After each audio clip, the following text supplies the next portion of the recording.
नमस्कार सर्वांना, श्री स्वामी समर्थ। आजच्या व्हिडिओमध्ये आपण बघणार आहोत गुरुचरित्र अध्याय 6 याचा मराठी अर्थ। गोकर्ण महिमा, महाबळेश्वर लिंग स्थापना। ओम श्री गणेशाय नमः, श्री सरस्वते नमः, श्री गुरुभ्यो नमः, श्री कुलदेवताय नमः। नामधारक सिद्धयोग्यांना म्हणाला, स्वामी, अज्ञानरूपी अंधारात अडकलेल्या मला तुम्ही ज्ञानदीप दाखवलात। तुम्ही मला गुरुपीठी साध्यत सांगितले। आता मला सांगा, श्री दत्तप्रभूंनी श्रीपाद श्रीवल्लभ म्हणून अवतार घेतला, ते तीर्थयात्रेला का गेले? आणि तीर्थक्षेत्रे असताना, अनेक तीर्थक्षेत्रे असताना ते गोकर्णाला का गेले? नामधारकाने असे विचारले असता सिद्धयोगी म्हणाले, तुझ्या प्रश्नाने मला खूप आनंद झाला आहे। मी तुला श्री गुरुचरित्र सविस्तर सांगतो। श्री दत्तप्रभूंनी श्रीपाद श्रीवल्लभ म्हणून अवतार घेतला। त्यांनी भक्तजनांचा उद्धार करण्यासाठी व त्यांना परमार्थाची, आत्मज्ञानाची दीक्षा देण्यासाठीच वेळोवेळी तीर्थयात्रा केली। या भूमीवर अनेक तीर्थक्षेत्रे आहेत, पण या सर्व तीर्थक्षेत्रात गोकर्ण क्षेत्राचे महात्म्य फारच मोठे आहे। तेथे महाबळेश्वर नावाचे स्वयंभू शिवलिंग आहे। त्या लिंगाची स्थापना गणेशाने केली। ती कथा मोठी अद्भुत आहे। सिद्धयोग्यांनी असे सांगितले असता ती महाबळेश्वर लिंगाची कथा मला सविस्तर सांगा, अशी नामधारकाने विनंती केली। सिद्धयोग्यांनी कथा सांगण्यास सुरुवात केली। पुलस्त्य नावाचे एक ब्राह्मण ऋषी होते। त्यांच्या पत्नीचे नाव कैससी। ती भगवान शंकराची एकनिष्ठ उपासक होती। ती नित्य शिवलिंगाची पूजा केल्याशिवाय अन्न घेत नसे। एके दिवशी तिला पूजेसाठी शिवलिंग मिळाले नाही। व्रतभंग होऊ नये म्हणून मूर्तिका शिवलिंग करून त्याची भक्तिभावाने पूजा सुरू केली। याच वेळी तिचा पुत्र दशानन रावण तिला वंदन करण्यासाठी तेथे आला होता। तो अत्यंत क्रूर होता, तरी मोठा शिवभक्त होता। आपली आई मृत्तिका शिवलिंगाची पूजा करीत आहे हे पाहून त्याला मोठे आश्चर्य वाटले। तो म्हणाला, माते, मी तुझा पुत्र असताना तू मृत्तिका शिवलिंगाची पूजा करीत आहेस, हे माझे मोठे दुर्भाग्यच म्हणावे लागेल। आणि या असल्या शिवलिंगाची पूजा करून काय फळ मिळणार आहे? कैससी म्हणाली, या पूजनाने कैलासपदाची प्राप्ती होते। हे ऐकताच रावण म्हणाला, मी तुला प्रत्यक्ष कैलासच आणून देतो, मग तुला हे कष्टच करावे लागणार नाहीत। तुला प्रत्यक्ष शिवपार्वतीची पूजा करता येईल, असे वचन देऊन तो शिवपार्वतीसह कैलास आणण्यासाठी मनोवेगाने निघाला। काहीही करून शिवपार्वतीसह कैलास लंकेत आणून आईला द्यायचाच असा निश्चय त्याने केला। शुभ्र आणि रमणीय अशा त्या कैलास पर्वताला रावण आपल्या 20 हातांनी गदागदा हलवू लागला। कैलास भुवन डळमळू लागले। रावण आपली 10 मस्तके पर्वताला लावून व 20 हात मांड्यांवर ठेवून अत्यंत जोराने पर्वत उचलण्याचा प्रयत्न करू लागला। सप्त पाताळे डळमळू लागली। सप्त स्वर्गात हल्ला कल्लोळ माजला। शेषनाग फणा चुकवू लागला। कूर्म भीतीने थरथरू लागला। स्वर्गात सर्व देव भयभीत झाले। सत्यलोक, वैकुंठलोक डळमळू लागले। आता प्रलय होणार असे सर्वांना वाटू लागले। घाबरलेली पार्वती शंकराचे पाय धरून म्हणाली, स्वामी, आपल्या कैलासाचे काय होणार? काहीतरी उपाय करा। शिवलोकात मोठा गोंधळ निर्माण झाला आहे। सगळे शिवगण घाबरले आहेत। आता स्वस्थ बसू नका, काहीतरी इलाज करा। पार्वतीने अशी विनंती केली असता शंकर म्हणाले, तू कसलीही चिंता करू नकोस। माझा भक्त रावण भक्तीने खेळतो आहे। शंकरांनी असे सांगितले तरी पार्वतीचे समाधान झाले नाही। मग शंकरांनी आपल्या डाव्या हाताने शिखरावर दाब दिला।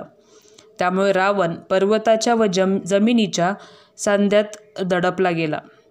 त्यामुळे त्याचे प्राण कासावीस झाले। आता जगतो की मरतो असे त्याला झाले।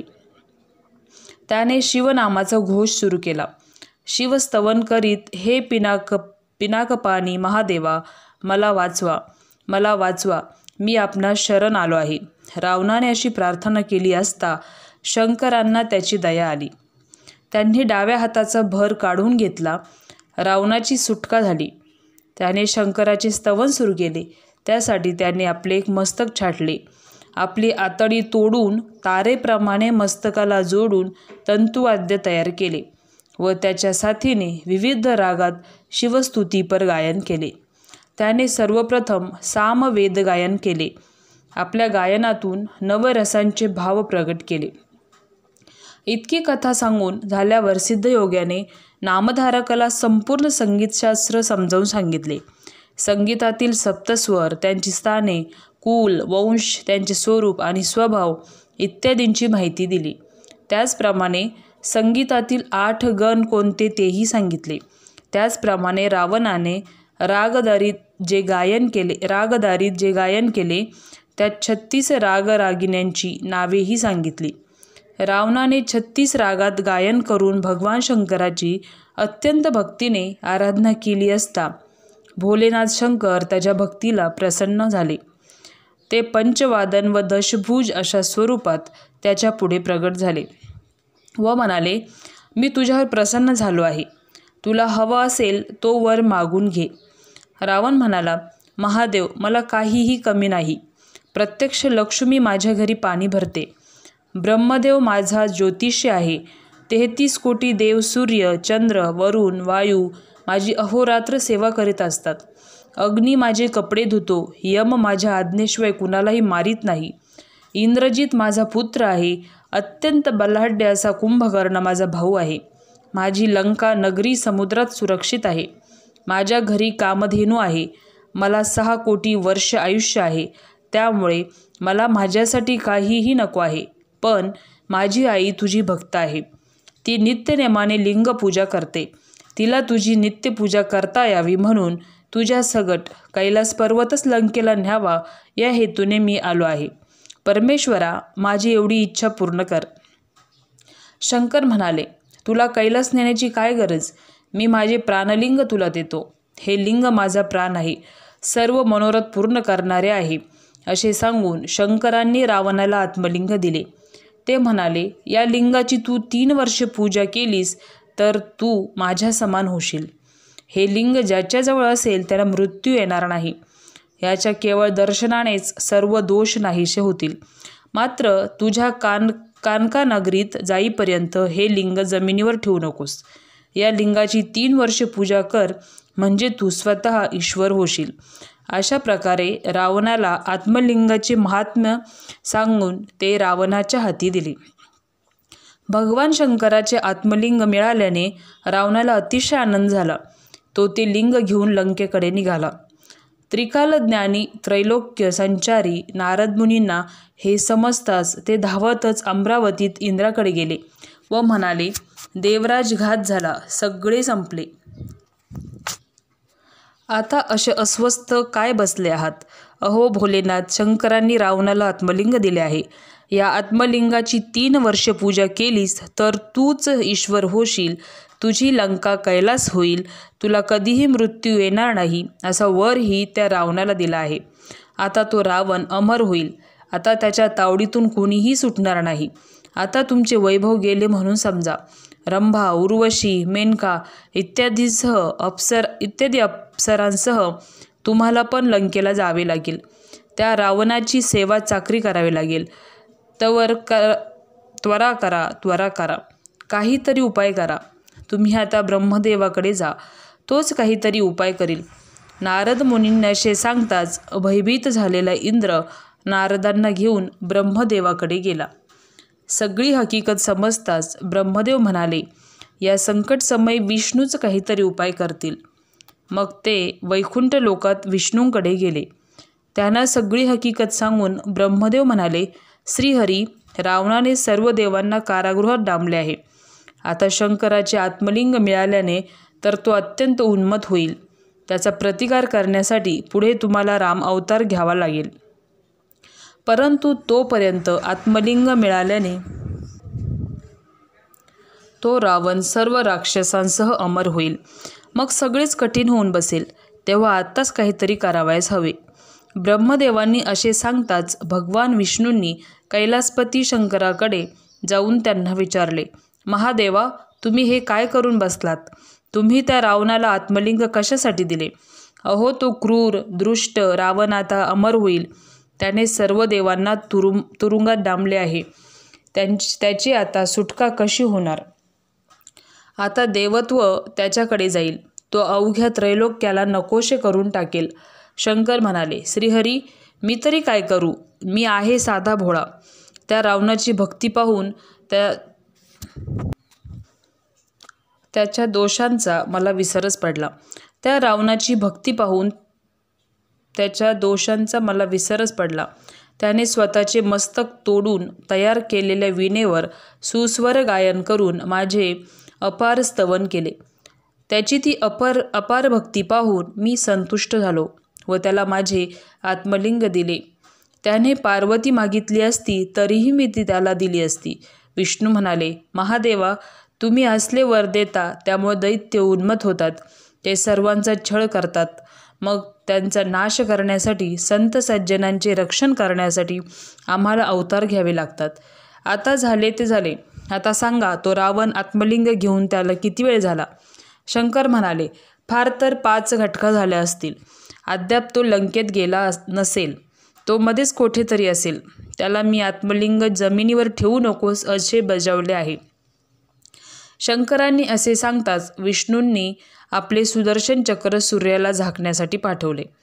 मग ते नारद मुनींना म्हणाले, मुनिवर्य, रावण लंकेकडे निघाला आहे. तुम्ही त्वरा करा. त्याच्याकडे जा व काहीही करून त्याला रोखून धरा. माझे सुदर्शन चक्र सूर्याला झाकून सूर्यास्त झाल्याचा आभास निर्माण होईल. रावण नित्यनेमाने संध्यावंदन करतो हे तुम्हाला माहीत आहे. त्याला गाठून त्याला विलंब होईल असा काहीतरी प्रयत्न करा. विष्णूने असे सांगितले असता नारद मुनी मनोवेगाने निघाले. नारद मुनी गेल्यावर विष्णू गणेशाला म्हणाले, गणेशा, तू विघ्नहर्ता, दुःखहर्ता आहेस. म्हणून तर सर्व देवसुद्धा तुला वंदन करतात. तुला जे वंदन करतात त्यांचे मनोरथ सिद्धीला जातात. परंतु जे लोक तुला वंदन करत नाही, तुझी उपेक्षा करतात, त्यांच्यावर अनेक संकटे येतात. पण रावण तुला मुळीच जुमानत नाही. तो तुझ्या नकळत शंकराचे आत्मलिंग घेऊन गेला आहे.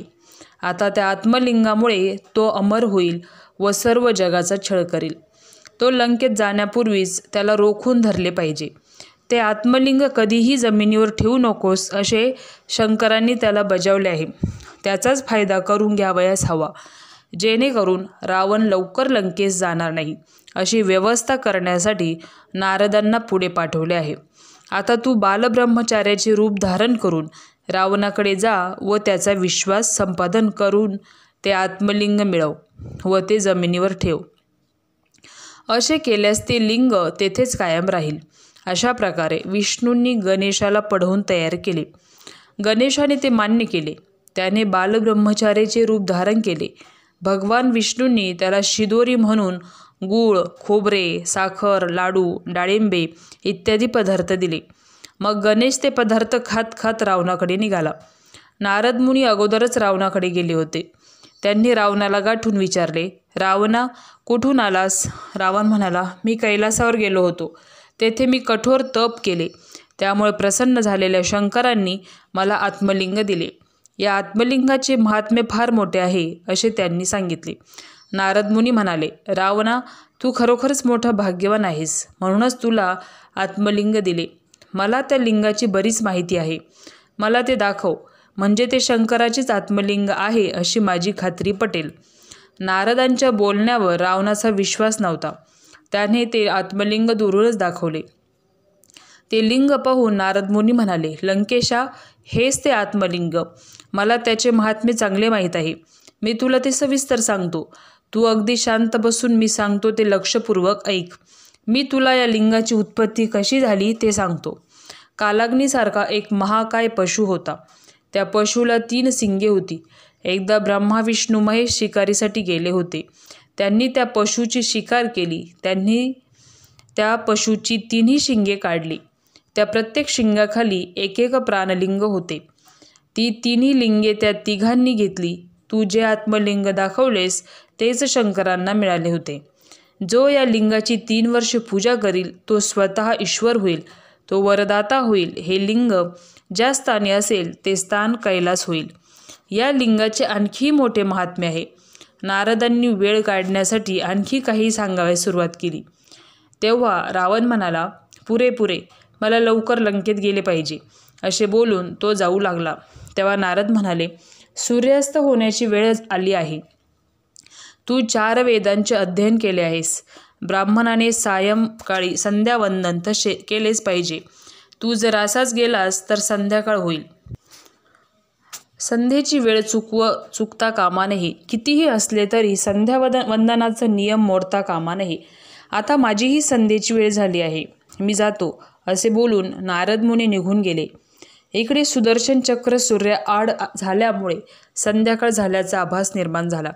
रावण मोठ्या काळजीत पडला. आता काय करायचे? संध्याकाळ तर झाली. आता संध्या न करताच पुढे गेले तर व्रतभंग होणार. संध्या करावयास बसलो तर या आत्मलिंगाचे काय करायचे? काही झाले तरी आत्मलिंग जमिनीवर ठेवू नकोस, असे शंकरांनी बजावून सांगितले आहे. आता काय करावे? अशा काळजीत तो पडला होता. त्यावेळी त्याला एक बालब्रह्मचारी दिसला. तो फुले समिधा गोळा करीत होता. रावणाने विचार केला, बालब्रह्मचारी अगदी साधाभोळा दिसतो आहे. हा काही झाले तरी आपला विश्वासघात करणार नाही. आपले संध्यावंदन होईपर्यंत हे आत्मलिंग त्याच्या हाती द्यावे, असा विचार करून रावणाने त्या बालब्रह्मचार्याला हाक मारली. पण रावणाला पाहताच तो पळू लागला. रावणाने त्याला थांबवून प्रेमाने विचारले, अरे बटू, घाबरू नकोस. तू कोण रे बाळा? तुझे आईवडील कोण? तू कोठे राहतोस? तू कोणत्या कुळातला? मला सगळं काही सांग. रावणाने अशी विचारपूस केली असता बालब्रह्मचार्याच्या रूपात असलेला गणेश म्हणाला, अहो, माझी एवढी चौकशी कशासाठी करीत आहात? माझ्या पित्याने तुमच्याकडून काही कर्ज वगैरे घेतले आहे काय? माझा पिता जटाधारी आहे. तो सर्वांगाला भस्म लावतो. त्याच्या गळ्यात रुद्राक्ष माळा असतात. तो वृषभावर बसून भिक्षा मागत फिरतो. त्याचे नाव शंकर. माझ्या मते प्रत्यक्ष जगन्माता आहे. आता मला जाऊ दे. मला तुझी फार भीती वाटते. रावण म्हणाला, अरे बाळा, तुझे वडील तर अगदी गरीब दिसतात. घरोघरी भिक्षा मागतात. मग ते तुला कुठले सुख देणार? माझी लंका नगर रत्नखचित आहे. तू माझ्याबरोबर चल. माझ्या घरी देवपूजा कर. तुला हवे असेल ते मी देईन. बालब्रह्मचारी म्हणाला, नको नको, तुझ्या लंकेत राक्षस आहेत. मला ते मारून टाकतील. मला सोड, मी माझ्या घरी जातो. मला खूप भूक लागली आहे. रावण म्हणाला, ठीक आहे, तू खुशाल आपल्या घरी जा, पण थोडा वेळ थांब. मी समुद्र तीरावर संध्या करून येतो. तोपर्यंत हे लिंग हातात धरून ठेव. पण काही झाले तरी जमिनीवर ठेवू नकोस. त्यावर बालब्रह्मचारी म्हणाला, अहो, मला हा त्रास का देत आहात? मी लहान आहे. तुमचे लिंग जड असेल. मला कसे धरता येईल? रावणाने त्याला परोपरीने समजावले व लिंग हातात धरून ठेवण्यास तयार केले. रावण त्याच्या हाती लिंग देऊन समुद्राच्या काठावर संध्येला बसला. तेव्हा तो बालब्रह्मचारी म्हणाला, ठीक आहे, मी तुम्हाला 3 हाका मारीन. तेवढ्यात तुम्ही आला नाहीत तर मी हे लिंग जमिनीवर ठेवीन. रावणाने ते मान्य केले. तो बालब्रह्मचारी म्हणजे गणेश होता. आत्मलिंग घेऊन उभा राहिला. रावण संध्येला बसला. सर्व देव विमानात बसून गणेशाकडे कौतुकाने पाहत होते. रावण अर्घ्य देऊ लागला. तेव्हा गणेश रावणाला हाका मारीत म्हणाला, लवकर या. माझ्या हाताला हे लिंग पेलवत नव्हतं. माझा हात दुखावला आहे. रावणाने हाताने खून करून थोडा वेळ थांबण्यास सांगितले. काही वेळानंतर गणेशाने पुन्हा 2 हाका मारल्या, पण रावण संध्या अर्धवट सोडून उठला नाही. आता अट पूर्ण झाली होती. मग गणेशाने भगवान विष्णूंचे स्मरण करून व सर्व देवांना साक्षी ठेवून ते आत्मलिंग जमिनीवर ठेवले. सर्व देवांना अतिशय आनंद झाला. त्यांनी आकाशातून गणेशावर पुष्पवृष्टी केली. अर्घ्य देऊन रावण वेगाने परत आला. गणेशाने आत्मलिंग जमिनीवर ठेवलेले पाहून तो अतिशय क्रुद्ध झाला. त्याने रागाच्या भरात ठोसे मारले. गणेश रडत रडत पण मनातल्या मनात हसत हसत म्हणाला, मला विनाकारण का मारता? मी आता माझ्या वडिलांना तुमचे नाव सांगतो, असे बोलून तो रडत रडत निघून गेला. मग रावणाने सारी शक्ती एकवटून ते लिंग वर काढण्याचा प्रयत्न केला, पण त्याचा काहीही उपयोग झाला नाही. रावणाने ते आत्मलिंग वर काढण्यासाठी जोर लावल्याने त्या आत्मलिंगाला पीळ बसला. ते गोकर्ण म्हणजे गायीच्या कानाच्या आकारासारखे झाले. पण ते जमिनीच्या बाहेर आले नाही. तेव्हापासून ते शिवलिंग गोकर्ण महाबळेश्वर या नावाने प्रसिद्ध झाले. हताश निराश झालेला रावण स्वतःचे कपाळ बडवीत लंकेला निघून गेला. भगवान सदाशिवने वास्तव्य केले म्हणून सर्व देवही तेथे येऊन राहू लागले. ही कथा सांगून सिद्धयोगी नामधारकाला म्हणाले, या गोकर्ण महाबळेश्वराचे महात्म्य स्कंद पुराणात अधिक विस्ताराने सांगितले आहे. ही कथा ऐकून नामधारकाला अतिशय आनंद झाला. त्याने सिद्धांचे पाय धरले असे सरस्वती गंगाधर सांगतात. अशा रीतीने श्री गुरुचरित्रामृतातील गोकर्ण महिमा महाबळेश्वर लिंग स्थापना नावाचा अध्याय 6वा समाप्त. श्री गुरु दत्तात्रेयार्पणमस्तु. तर आजचा अध्याय तुम्हाला आवडला असेल तर चॅनलला सबस्क्राईब करा, लाईक करा, शेअर करा. व्हिडिओ पूर्ण बघितल्याबद्दल धन्यवाद.